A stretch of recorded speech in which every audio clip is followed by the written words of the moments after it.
Hello YouTubes, this is Grimweird coming back at you with more Enigmatica 2 Expert Mod Pack playthrough action. We are in E2E version 1.75 for Minecraft 1.12.2.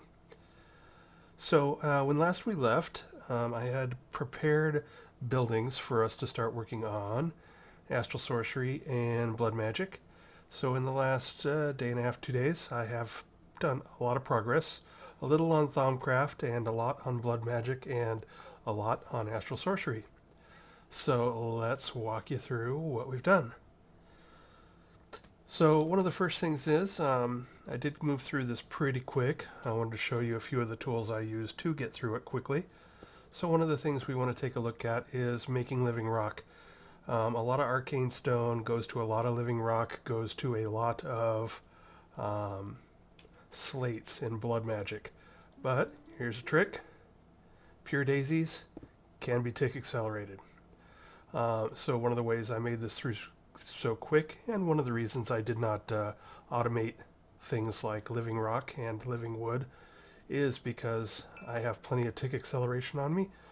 Even using it heavily over the last day or so, I still have 194 hours because, obviously I spend hours doing things like building and exploring and wandering around where I'm not using tick acceleration. So that gave me the ability to, within 10 minutes or so, get stacks and stacks and stacks of living rock. So that's one thing to think about. And then what else helped me go quick was sort of the same thing that we've been doing with the technology trees, and that is focusing on our roadblock items and getting there quick. So one of the roadblocks that you run into real quick with the whole magic tree, if we take a look at that, gates. So we're talking Thaumcraft, Astral Sorcery, Botania, and Blood Magic. So these are interdependent in this pack. So for instance, a lot of times you'll be using things like, if we look at Thaumcraft, you'll be using things like Alchemical brass and Thaumium and Nitor in recipes for things like Botania and the other ones. So for instance, in Astral Sorcery, we can see that a Thaumium block is sort of a toll gate, if you will, to get through to the later ends of to the Tier 3 and Tier 4 Starlight crafting, as are slates from Blood Magic. And again, if we also look at things like Blood Magic, we can see that, like the blood altar type stuff, well, let's see, the Magician's Blood Orb also requires a Thaumium block. So basically, for Thaumcraft, some of the things we needed to hurry up and get is the Alchemical brass and the Thaumium. So if we take a look at our Thauminomicon, that involves, if we look at our Fundamentals tab, that involves working on alchemy. And then once we have some alchemy opened up, it means cruising through to the alchemical metallurgy. So we want to do things like get Nitor and Elementum through these. We want to get into the alchemical metallurgy for our alchemical brass and Thaumium. And then to make a decent amount of it without going insane, Thaumcraft has some really cool stuff about it, but the mechanics of throwing things in a crucible drives me absolutely nuts because it's so imperfect in what you get and what you get out, and there's so much waste, and I invariably throw a piece of gear in there that I didn't mean to and lose it. So I just really, really hate that mechanic of throwing things into a crucible. So I knew that for me to be sane and for me to make a decent amount of brass and Thaumium, I really needed to push through all of this stuff. So in other words, an Essentia smelting, the warded jars, tubes, but I hate the tubes, so I needed to keep on pushing to get to the advanced Essentia transport. And then to keep from, fluxing everything out, I needed to get the Thaumatorium so that I stop I could stop throwing things manually into a crucible. And I wanted to get things like the improved essentia distillation so that I don't contaminate my little cube all to heck. So this was the real focus of things. Now to unlock some of this, you also need to unlock some infusion. So you have to get at least through this tab, which gives you the infusion altar. So I did have to do a little bit of infusion research as well. But let's go on into my cube here. My cube that is full of flux potentially from all the essentia smelting I've been doing. And I'll just show you where we ended up. So we've replaced the crucible with a thaumatorium, which is the multi-block structure that allows you to then choose the recipe and pull things in as opposed to tossing them in. So if we take a look at this real quick, I'll just throw something in there. So you can turn coal into alimentum. So you put a coal up here, you select alimentum, and it starts importing the required essentia from nearby jars if you are using the emptying essentia transfuser. So emptying empties jars, and filling fills jars. So over here we have the Thaumium essentia smeltery. So this one is the second level essentia smeltery. So it has a little bit better yield and creates less flux. And we've also put a couple of auxiliary venting ports on it to limit the flux coming out. Some of the flux gets turned into steam. And then we've also got one auxiliary slurry pump to handle our alembics, which is where things get separated. So if you put in something with a bunch of essence, it gets separated into individual types in the alembics. And this slurry pump makes that process faster. So how you pick to do this is up to you. You can go, all essentia, or all slurry pumps and try and pump stuff through as fast as possible. Put alembics on all three sides, or you can go all venting ports to try and limit flux.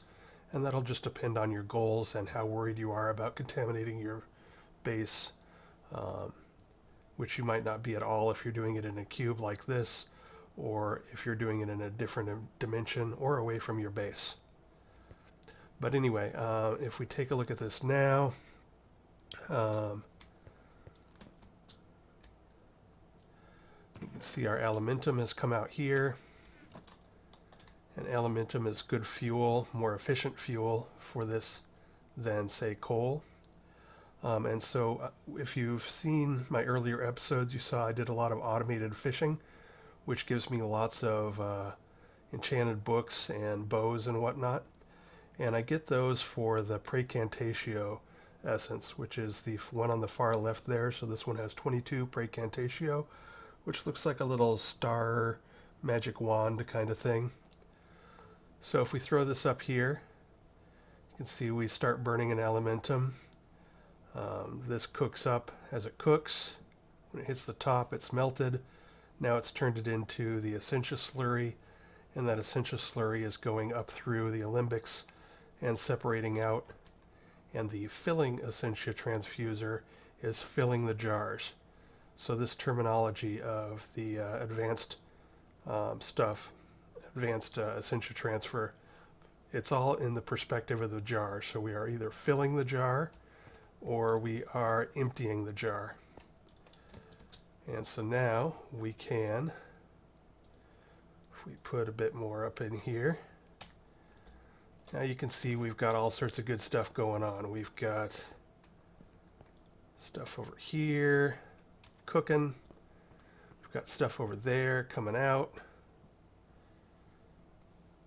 And that's why I've set the jars up the way they are in between the smeltery and the thaumatorium. So now we've got creation going in one side of the jars and then emptying out the other side of the jars. And these will work as long as they're pointed at the jars. So if I had this filling essentia transfuser over on this side, it would not wrap around to the jars. If I had it on this side right here, it could probably reach these 3 rows of jars, but I'm not sure it could reach the other 3. So anyway, that's how I've got my setup. This is by no means the most complicated way of doing this or automated way of doing this, but it is a very simple and effective way if we're just moving through Thaumcraft as opposed to really getting in depth into it. So precantatio is used in some of the things that I'll be cooking later, and that's why we're working on that. So if we take a look here, if we go Thaumcraft, I forget what all we need to infuse, but I think some of this stuff later ends up requiring a decent amount of precantatio. So yeah, this is about as far as I took Thaumcraft. If we take a look here, there's definitely a long way to go, but that requires a lot of research at the research table and fiddling around. This is not a quick process, so I bashed through as far as I needed to get, which was brass, thaumium, and the ability to make brass and thaumium easily and well. And that's where I've stopped for now, and we'll circle back around and finish that in a bit.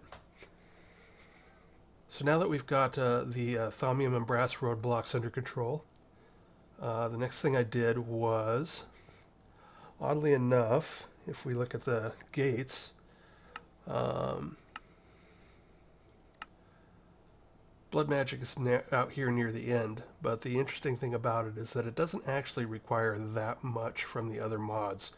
So other than a Thaumium block and maybe 1 or 2 other things, it doesn't require a lot of stuff, but is required by the other ones. There are some slates, some alchemical stuff from Blood Magic, some other things that are required to progress through some of these other ones. So I next went to Blood Magic. So one of the things I wanted to do here was try to keep it simple and keep it neat. In my last one, I did both. In my last attempted playthrough at Enigmatica 2 Expert, before the world got really unstable and before I decided to just start over because I had learned so much I wanted to do things differently, I did things like I put a mob duplicator on top of here and sacrificed villagers, which made me feel a little sick to my stomach. And then I also set up like a witch farm underneath it to supply mana. But what's different about this time is that if we take a look at down here, I have 70 hearts and regen 5 and full saturation all the time. So I decided to go self-sacrifice this route. So one of the first things I did was put in some runes of self-sacrifice when I started making the thing. And then I put in some capacity runes. The book, the guidebook for this said that the corners don't work on the tier 1. So these 4 corners don't work. But I checked and they do, so I don't know if that was a change or a typo or what have you. But anyway, so I started out with this, and the things that are going to slow us down in Blood Magic are basically just mass producing lots of slate. So Blood Magic is actually pretty straightforward if you have blood. And since I have so much hearts and so much regen and all of the food essentially I need, since I have full saturation all the time thanks to my environmental tech personal nanobot beacon, blood was not an issue. So I didn't need to automate anything. I didn't need to fiddle around a lot. I didn't need to waste a lot of time. It was basically just fill up the blood, make the stuff. So this all went actually surprisingly quickly. If we take a look at things here, I don't think, so here brass, this was an early entry point that needed Thaumcraft, which is why I started there. And also it has some early entry points for, of course, mana steel for Britannia and mana pearls. But once you get through sort of that early stuff, this all goes pretty quick.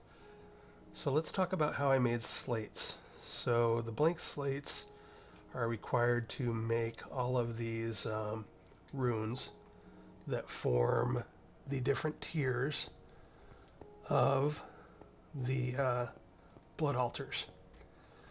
So as I showed you last time, I've sort of covered over them with sandstone to sort of just give a different look to the blood altar than we're used to. But I have gone ahead and made it all the way through. I think I'm at tier 4. And here are all the runes down here. And basically I just went all self-sacrifice and capacity. So I started out with 4 self-sacrifice, and then I made another 20 self-sacrifice. Pardon me, I need to clear my throat. And then I made a few capacities, and then when I got out to the next tier, I made a ton of capacities because I knew we'd need a big cauldron for the end of all of this. And then I finished up with some more self-sacrifice once we started getting into having 1 million life points in our network. If we take a look here, this is how I'm automating slates. There are much more complicated and much more thoroughly automated ways of doing it. But basically I've got a phantom face, which is linked to the blood altar. So in other words, anything that I do to this phantom face inventory-wise is done to the altar. So this allows me to keep all the pipes underground, because now I'm interacting with it virtually, if you will. And then above here I've got an output black shulker box, and I just used a shulker box just for kicks and giggles. Originally it was because I was having problems getting the chest to open, so I was going to put a crate there, and then I thought, I wonder if you could set a shulker box on its side so that it opens to the side. So that was more curiosity than anything else.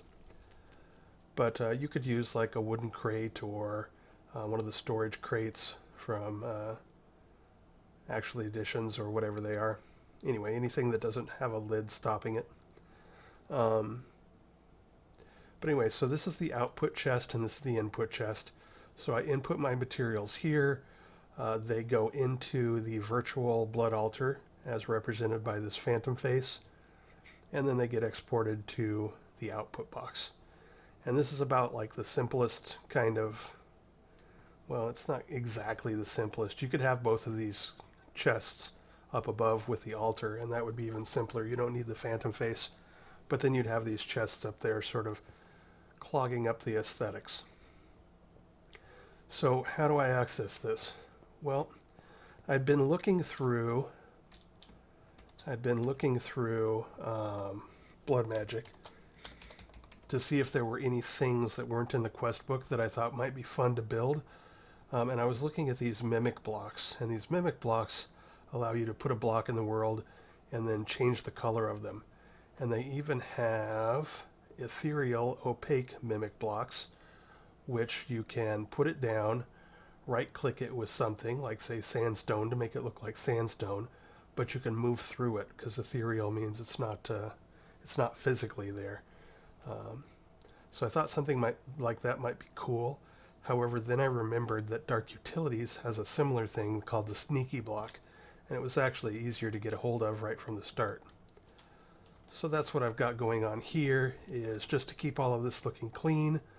If you see my tooltip up above, this is a sneaky false block from Dark Utilities. So if I walk over this, boom, I fall through it. And here is the underside of my blood altar. So out there is the phantom face, and this is the shulker box that is my output, and this is the chest that is my input. So how I change what is going to be made is just playing with this filter. So we've got an item filter on the extract from the blood altar. The blood altar, sometimes you want to leave things on there long enough so that it goes up through the multiple tiers of slates. So if we go here, we've got the blank slates, the tier 2 slates, if you will, 3, 4, and 5. And these are made out of living stone. So let's say I want some of the tier 2 plates here, or reinforced slate, but I want to put in living stone. Well, I want to put in living stone, then I got to make sure that I'm not extracting living stone, or I'll pull it right back out before it's done. Then I want to leave it when it turns to blank slate. I want to leave it in there so that it'll keep going to get to a reinforced one. And that's what this basic item filter for Ender IOs is doing for me. So what I'll do here is I've already got it selected, but you can just pull in whatever you want here with a ghost block. So let's say we want to make the blank slates, and so we won't leave it through both. And then now it will not extract things until it becomes a blank slate. And then let's say I just want to make 10 of them. I'll throw it in the input chest. You can see it's getting exported. If we come up here, you can see this is going on. You can tick accelerate this, and so I can tick accelerate the snot out of it, and boom, it's done. And if we get out the sacrificial dagger, you can see I'm down now to 72,000 out of 90,000, so we did burn through quite a lot there real quick. But with all of my health and regen and saturation, I can just, boom, we are full again. So basically the fact that I waited to get into this until I was had environmental tech, personal beacon for so much regen and health, and I really pushed the nutrition to make sure that I got all of the bonus health I could, just sort of made blood magic a bit of a snap, and we went through it pretty quick. If we take a look at our orbs, which controls our sort of network, our sort of wireless network of life points. And where is, okay, so here's my Sears sigil. If I right click on that, you can see the little message come up in the thing saying current essence is 1 million life points. If that was low or going down because I was running some rituals or doing something, I would then place my orb on there, and it would recharge things, and then I could pull it back off and then sacrifice the blood back up. But we don't need to do that. And the fact that I do things like put this on here is another reason I'm whitelisting the extraction of things from the blood altar. So right now the only thing that will be extracted off of these is the blank slates that we just made. And you can see here they are in the output chest. So basically, because we waited to do blood magic, this was real fast. So let's take a look at if there was anything other than just doing it to do it that we wanted to do. There are a few things that are sort of fun here. There's the imperfect ritual stone with lapis on it. So let's go take a look at that real quick. It is nighttime, so let's not. Ooh, I can sleep. I did get from a loot chest a Dark Utilities sleep charm, which I had never used before, but it allows for instant sleep, so that's sort of cool. So the imperfect ritual stone, this bad boy, has a few uses. You can slap some things on it to make water, to make lava, a few things. There are things, most of the things we don't really need. If this was a smaller mod pack, if this was a magic only mod pack, we might have more uses for the rituals and whatnot in blood magic, but really I can do other things easily in easier ways. But I made one of these bad boys. This is stone burnt, coming through, it's polished stone through the resonator, and then of course some obsidian.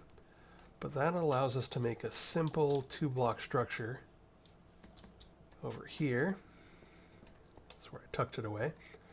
The imperfect ritual stone, which I think is great for this mod pack, because what it does is if you put a lapis lazuli block on it and you right click it,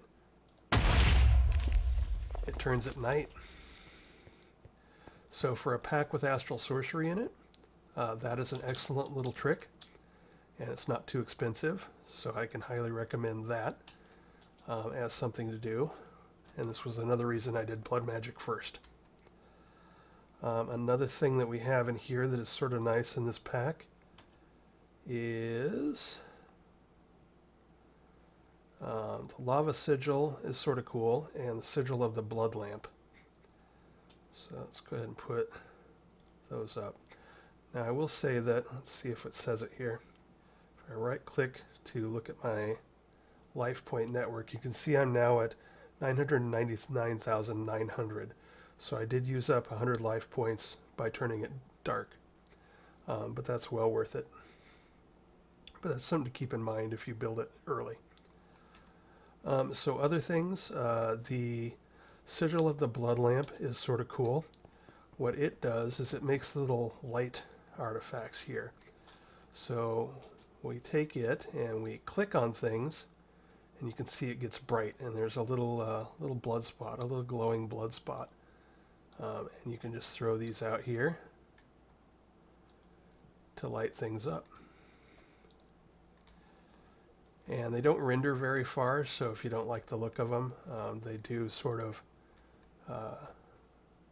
fade in the distance. But that's sort of cool. Another thing that's cool about this, and another reason to do it in this mod pack, is that it doesn't require air to place them. So if we go to other planets without air, we can use them there. And again, if we take a look at right-click on our sigil, Seer Sigil, if you look down at the left, you can see we're now 99,820. So I think it takes about, I don't know, about 20 life points or so per one of those. And it's important to keep an eye on your network stuff, because if that goes down to 0, you get some sort of nasty debuff that is horrible and frightening. And if you're not quite sure why it's doing it, it can take you a minute to figure out, hey, why am I taking damage and what's going on? And then lastly, another one that I like here, and there are other things in Blood Magic, of course, but I'm just highlighting the things that I think are cool in this particular combination of mods. And another one that I think is cool is the Lava Sigil, which allows you to basically just turn life points into lava. And you can do that right into your tank. So you can see I've got, that's 300 and a little, almost 305 buckets here. And then as I click on the tank, it goes up a bucket per click. So there are definitely other ways to make lava, but this is sort of handy because it's mobile. You can just have this in your, pouch of toys, which I assume most people have a pouch of toys when they get to later stages of this mod pack. And then you can carry that with you everywhere. And if we take a look here, 989, 820, so I think that was maybe 1,000 life points per bucket. So again, I actually filled most of that thing up with life points, but because of health here, we're still at 90,000 of 90,000 because we've used the stuff in our sort of wireless life point. But if we throw that on there, you can see the purple effects are growing, and we can check here, and you can see that it's ticking back up. And that also works with tick acceleration.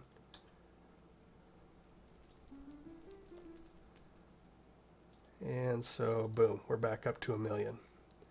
And now we've used almost 10,000 life points.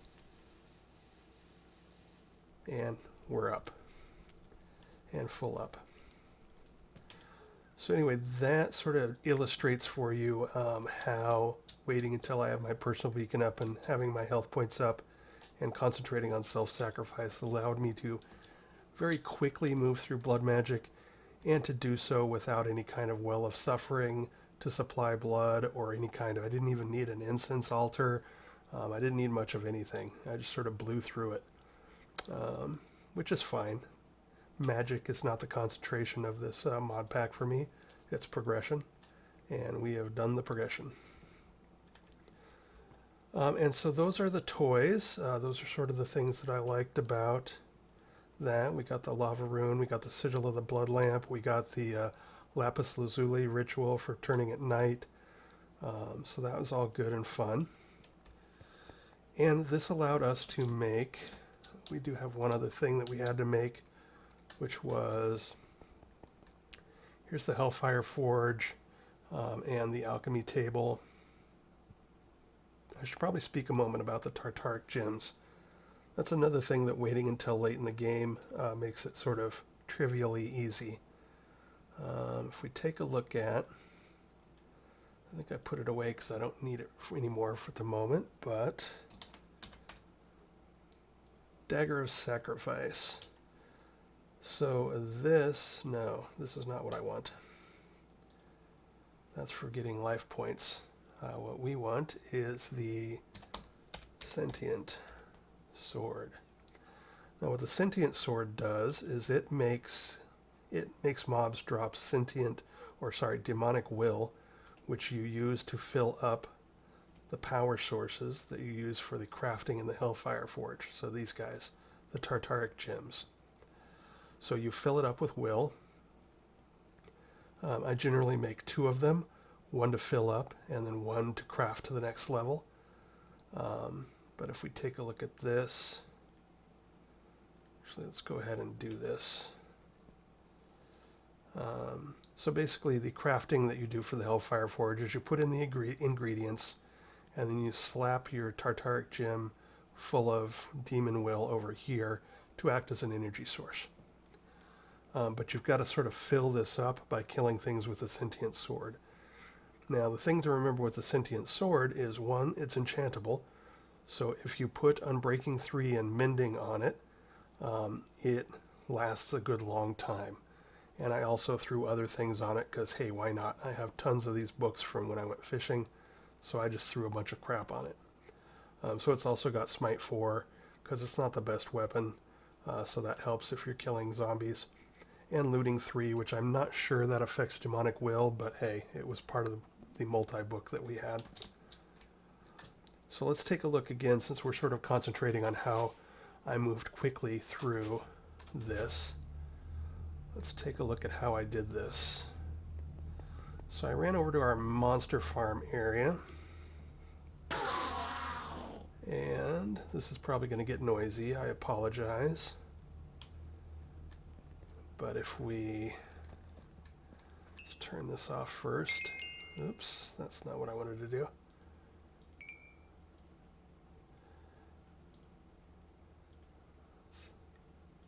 Let's leave that in there, but do that. And we'll pick up our Endermen. Our Endermen that are fueling our nuclear craft thing. And let's grab Zombie and our fast capacitor. You can see this has a powered spawner speed modifier of 3.62. So this is a fast capacitor for spawning. And I got those from loot chests. So let's go ahead and, I had this out because we want to turn off our mob crusher because we're going to kill these manually with the Sentient Sword. So we will pause the mob crusher. And then we are going to, I like to use zombies for this because they chase you and because they're, not pretty normal. We're going to do that. This is going to get noisy, so let me describe what we're doing. What we're going to do is we're just going to kill things with the Sentient Sword. They're going to drop Demonic Will, which is automatically going to get picked up and put into the Tartaric Gem to power up this for our crafting in the Hellfire Forge. And I'll just show you that there are 2 things to consider here. Unbreaking 3 plus Mending equals a Sentient Sword that doesn't break. That's important. And then, again, the environmental tech Personal Nanobot Beacon, which makes me have Resistant 5. Basically, I cannot really be damaged at this point. But that does remind me that I should go ahead and let me get rid of some fish. I was picking up more books and fishing rods and bows to smelt down into Essentia. So basically I'm invulnerable, but I don't want to break my armor, so we're going to take our armor off. Going to make some room here. Alright, so we're going to open this up. We're going to slap in our super fast capacitor. Things are going to start spawning.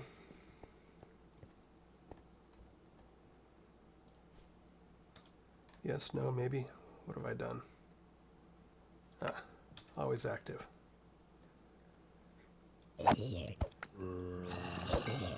The smite also helps on this because it does much more damage now.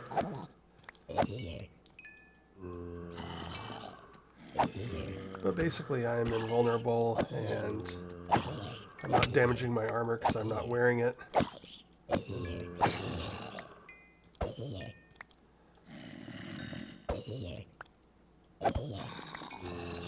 And I have strength 5, so I have that buff from my personal beacon 2. And of course I can't be hurt, so these guys can hit me all they want.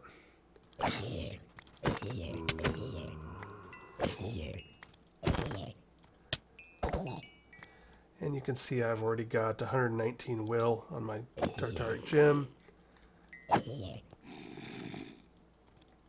And if you're like me and you have gaming keyboards and gaming mouses, a gaming mouse, you can actually just program your left click to just go.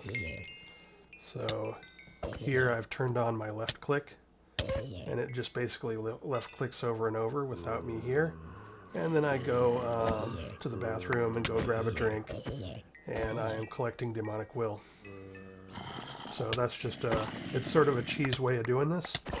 But, you know, I gotta be honest about the shortcuts I take because I am moving through this pretty quick.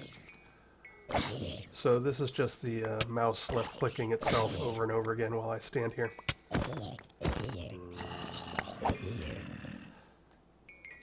And so you can see we're already well on our way to filling up this gem. So we'll go over here, pause that, finish all these guys off. Oh boy, I compressed one.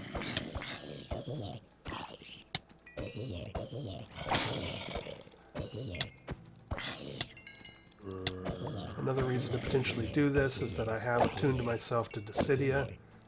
So while I'm sitting here, I'm curious to see if I'm actually getting points towards my Astral Sorcery perks. I probably am. Unfortunately now I've got a ton of stuff, so I've got all this hovering at my feet. So I'm going to pause the video here, clean this up, put my Enderman thing back on the shelf to keep it cooking, and I'll be right back. Alright, all cleaned up and have my Enderman installed back in their fixture and the Mob Crusher back on. And the last thing I want to point out is that the combination of Unbreaking 3 and Mending has left the Sentient Sword fully repaired. So that is how I get a lot of demonic will and progressed through the petty and lesser and common Tartaric gems and provided demonic will for this crafting. Works pretty darn quick, again, mostly because I've gone so far with environmental tech, personal nanobot beacon. So the things remaining here, we need an awakened yada yada. For this we need Gaia Spirit Ingot, so we need to do some Botania there. For the Archmage Blood Orb we need a Gaia Spirit. And for the Greater Tartaric Gem we need to set up a Demon Will Crystallization, which I still don't fully feel like I understand well, and don't really need it for anything other than to cross it off the quest book. So for right now, I've decided to move away from blood magic, and we'll circle back around and finish up the last bits of these. These last 5 combines should be pretty easy once we've got once we've killed Gaia in the Britannia mod pack. Alrighty, so that pretty much sums up my blast through blood magic. Again, moved real quick through it, so that's why there is less automation than you might see. Also, looking at the kinds of rituals you can do, I don't really need them in this mod pack. I can do so much with technology that most of the stuff that you can do with blood magic is sort of unnecessary. So I got my toys for making instant lava and for making fireless blood lamp lights for on different planets or in caves if I'm not willing to wait for my cave illuminator. I've got one thing that I do really like, which is the ability to turn it to night. So now I can sleep to go to day or click on this to go to night, which is really handy. And I think when you click on this, it goes back to the previous night, the beginning of the previous night. So like if you're in the middle of doing something in Astral Sorcery and it becomes dawn before you're ready, I think if you click this, it goes back to the beginning of the previous night. So you'll have the same constellations, and whatever you were working on will be the same. All right, so now we got about 20 minutes to hit Astral Sorcery. As you can see, Astral Sorcery has changed a bit. Let me show you a few things that allowed me to move through Astral Sorcery quickly. So one of the things was, another reason I set my base up here was that there was one of these semi-buried ones. This is the steppe is a sandy grass kind of thing, so for some reason this is vaguely desert-like. So it has these sort of desert buried ones here. And one of the things I didn't quite know until too late in the last playthrough of this, my only other playthrough with all of this junk, was that these existing collector crystals, floating crystals from... wait, is this thing harvestable now? No, okay. Because I thought originally it said floating crystal, but I've now used the linking tool to make it turn stuff into star metal ore. So one of the things I did was I put my newbie beginning tier 1 table here, and I put it under this collector crystal, which allowed me to just blast through things real quick, because you have plenty of Starlight if you use this for your early stuff. And the other thing you can do is as soon as you have a linking wand, let's take a look at that. At Astral Linking. Astral. The linking tool, which you can make with the tier 2 crafting altar. As soon as you have this, what you can do is you can right click on one of the pre-existing crystals in the world, and then right click on, in this case, iron ore, and do Starlight transmutation. So I turned this into star metal ore. And so this is a case where I didn't realize this the first time I played this, but it is a, come on. But it is a huge benefit to getting out of the gates quick on Astral Sorcery. So boom, boom. Let's throw a few of those out there. I can't remember what all spaces I've... Looks like I've only done maybe these 4. I tried linking a whole bunch of block spots, but it sort of diluted the time, and it took forever to get them done. So I found that 2 to 4 is probably plenty. So I would just come over here, set these up, and then run off. I tried click accelerating or tick accelerating these with the time in a bottle. I tried it on both the collector crystal and on the iron ore. Didn't seem to have any effect, so I don't think this is acceleratable. So what I would do is just set up 2 to 4 of these, and then take off, and then come back the next time you have a spare moment and do it again. And there are some other transmutations which might be useful, but that was the only one that I found that I really needed. So that allowed me to get star metal ore, which then of course allowed me to get star dust and star metal ingots. So that was sort of a gating item that it was good to get real quick. So my tier 2 one, the tier 2 one requires a structure around it, and that structure is not the tier 3 and 4 one, and it was too big to fit over there. So the only thing that really slowed me down on Astral Sorcery was I brought my table over here to make it tier 2, and then this structure is too big and different for it to work there. So I built a structure, a tier 2 structure around this guy. I no longer had access to the collector crystal, so I set up some relays. I tore them down already. I should have taken a picture of them. But basically I just set up 4 relays, which is, if you set up spectral relays, so these guys, glass lens, and gold nuggets. The glass lenses are sort of a pain to make early on because it requires all this stuff. You got to make this through Thaumcraft, and you got to unlock the recipe to make it through Thaumcraft.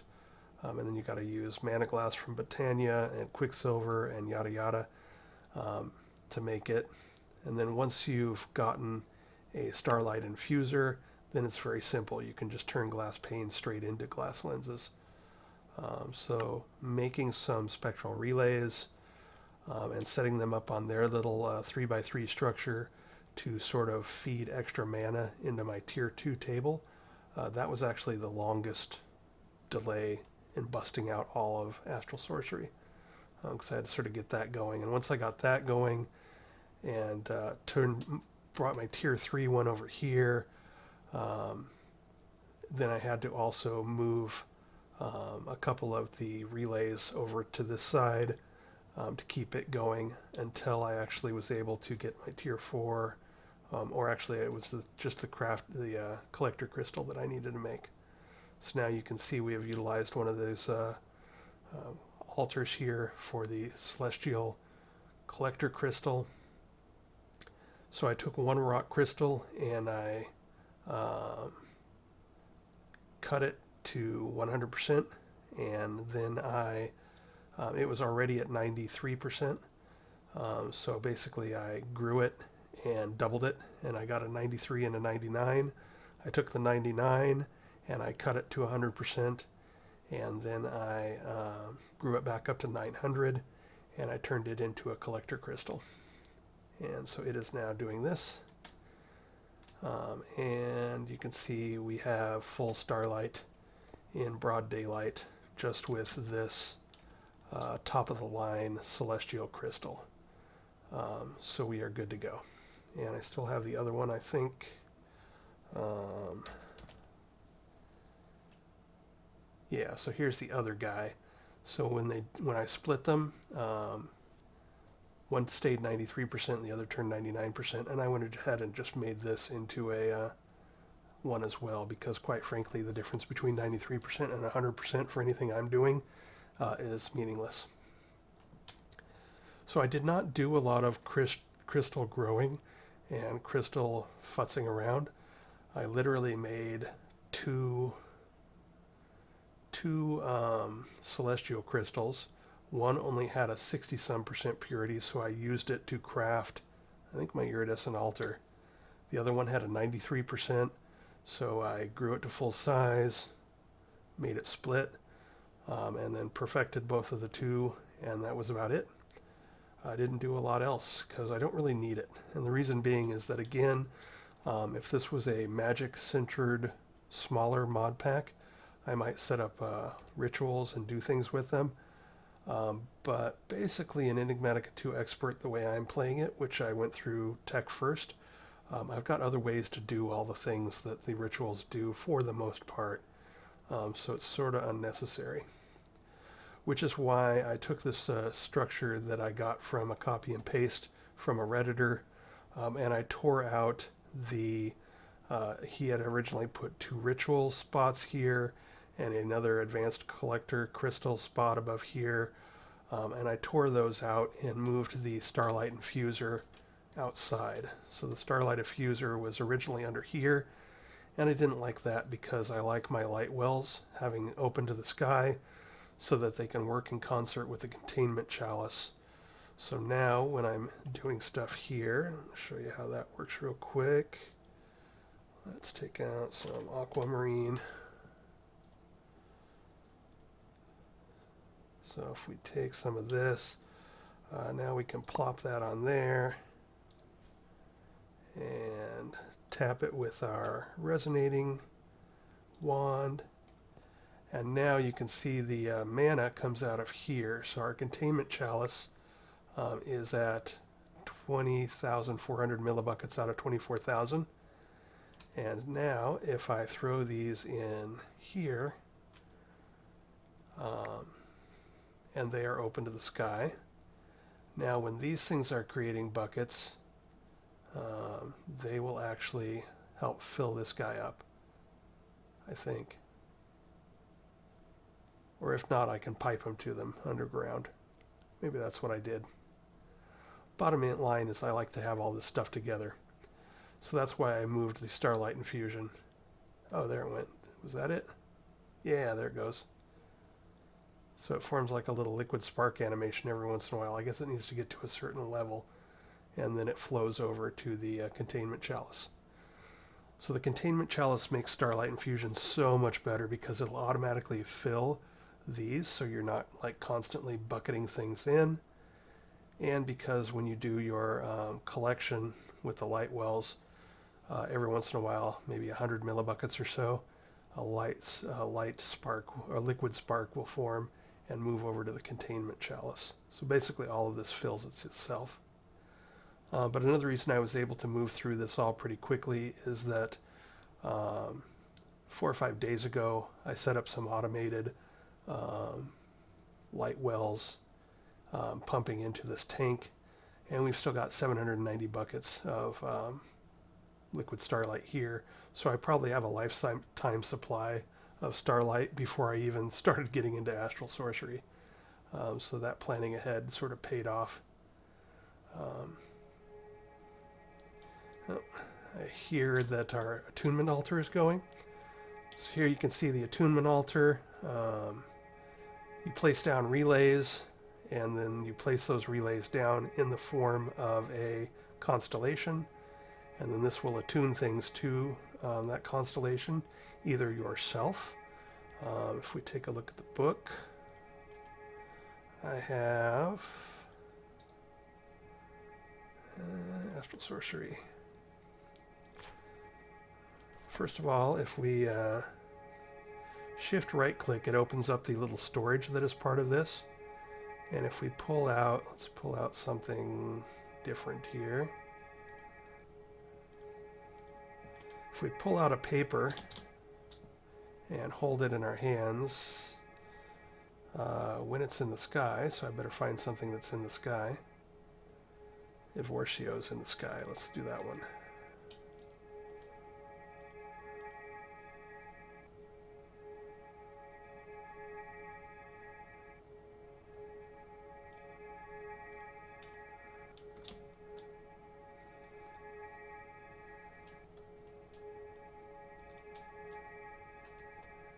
I'd have to break, it looks like I'd have to break things down to get it to do, but basically if you hold a constellation paper that you have explored in your hands, it'll make little blue particle effects to show you where to put the relays down to mimic the constellation on this fake star field here.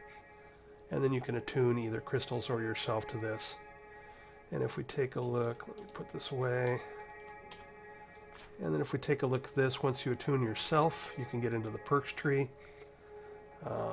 So I have gone with Decidia. It adds plus 10% critical hit chance, and the next one up adds plus 5% melee damage, which the laser gun, oddly enough, counts as melee damage. And another reason I do this is because the way that you get more points is by killing things. So I'm now moved past the sort of manual mining phase, or the farming thing. Gain experience by building things, gain experience by breaking blocks, gain experience by traveling, gain experience by taking damage. So that could be an easy one to get a lot of points just by when you're invulnerable, but I'm not sure if it counts if I'm invulnerable. But anyway, gain experience by dealing damage. So I went this way for a couple of reasons. A lot of these will give you faster mining speed, but my mining speed is already fast enough. If it goes much faster, I'll be breaking blocks I don't want to break. Over here, you can get more life and resistance, but I'm sort of already, I think, maxed out on life. I guess it would be interesting to see if I could go above. That sound is getting on my nerves. I guess it'd be interesting to see if we could go above pink. I've read somewhere that there might be a white layer or something after that. But I went ahead and went with damage just because I know it'll be useful eventually. And it doesn't hurt anything. The run speed one from Vicio, run speed, if I go to running too fast, it becomes annoying. The field of view gets warped, and I have a problem standing where I want to stand because just a tap of the movement makes me run too far. And so one of the things you can see here is that I'm not actually running very fast because I don't really have much speed boost. I put all the speed boost in flying, so that way I can get where I need to go pretty fast, but I also am not like scooting about super fast if I'm just running around inside.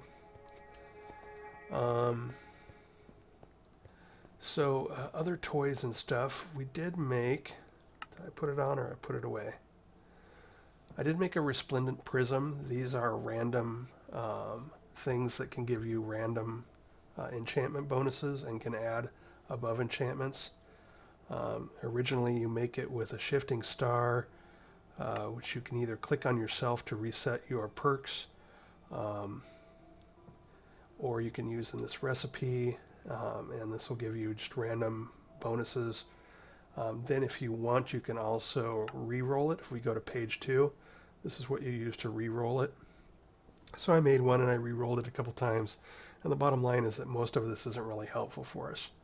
So I did a lot of this with the last attempted playthrough to get better bow stuff like multi-shot and power and whatnot, because I was thinking about trying to use a flux-infused bow, but now I think I probably want to go with more of a draconic or infinity bow. So I probably just don't really need this thing, but it's sort of cool anyway. Other things, we did make the observatory and we put in place here, so we can click on down here, click on here, so we can go around. You can see I've discovered a lot of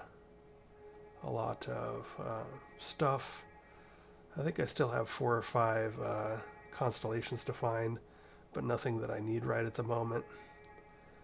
Again, we've sort of reached a point where doing rituals is sort of not that important because of where we are technology-wise. Flare.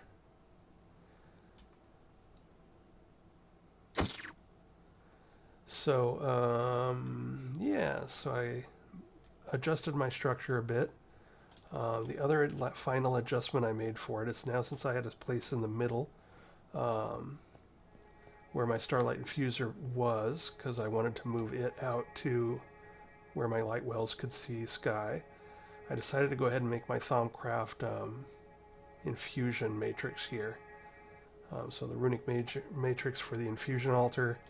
So you can see I've got that built, and we'll talk about that more next time. I haven't actually fired this up and started using it, but when we go back to close the Thaumcraft chapter, we will dig a place underneath it to put a bunch of candles and skulls, and we will fire this bad boy up, and I'll show you its features.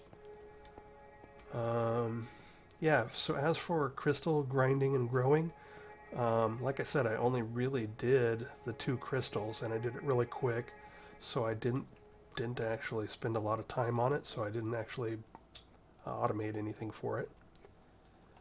So we are officially done with the chapter for Astral Sorcery. Got all of this done.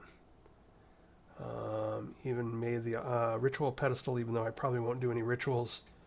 The only other thing I built here was I built this guy, the Stellar Refraction Table, which actually allows you to do some researching or some enchanting over and above what is normally available on the tables. And again, so if I decide that I want to, I don't know if the Draconic or the Infinity Bows or things like that are enchantable, but if I decide to go with a Flux Infused Bow, there will be a few enchantments I want to put on it with this thing. And if we do, I'll show you how that thing works. So there you go. We are probably over time already, but that's what I've busted out in the last couple days. Got us started on Thaumcraft, on distilling Essentia and whatnot, and made it to the infusion process. Got most of the way through blood magic, so now we're just waiting on killing the Botania Gaia Guardian to finish up that. Finished up Astral Sorcery with just a few more little toys and whatnot to play around with maybe. But on the whole, probably don't really need any rituals or anything from this, given our current state of our playthrough. So we are pretty much good to go. So we made a huge dent in magic. Now I need to circle back around to Botania and get some of that going and get up through the Gaia Guardians. So probably next episode, unless I think of something else I need to do, I'll bust through a bunch of Botania in the next day or two, and we'll fight the Gaia Guardian a couple times, and then we will sort of be caught up on all of our sort of early and mid-game stuff, and then we can move on to things like Avaricia and Advanced Rocketry and Draconic Evolution and the extended crafting, all of that goodness, all that sort of in-gamey type stuff. So yeah, Botania, and then maybe some Advanced Rocketry, and then maybe finishing up Blood Magic, and then it's on to the hard stuff, the stuff that I don't know very well, the in-game bragging rights type stuff, like creative tanks and creative this and creative that and all that goodness. So that's about it for this time. Thanks for watching. If you have any questions about how I did anything or why I did anything, please feel free to leave it in the comments, and I am happy to answer. If you see anything that I did or anything that I might have missed, any toys I might have missed from these mod packs, or any things I could have done easier and simpler, please give me the tips, because I love to learn new stuff, obviously, and may play Enigmatica 2 Expert Skyblock next. So still learning new tips and tricks that I'll put into practice next time. Anyway, thanks a lot, and talk to you later. Bye.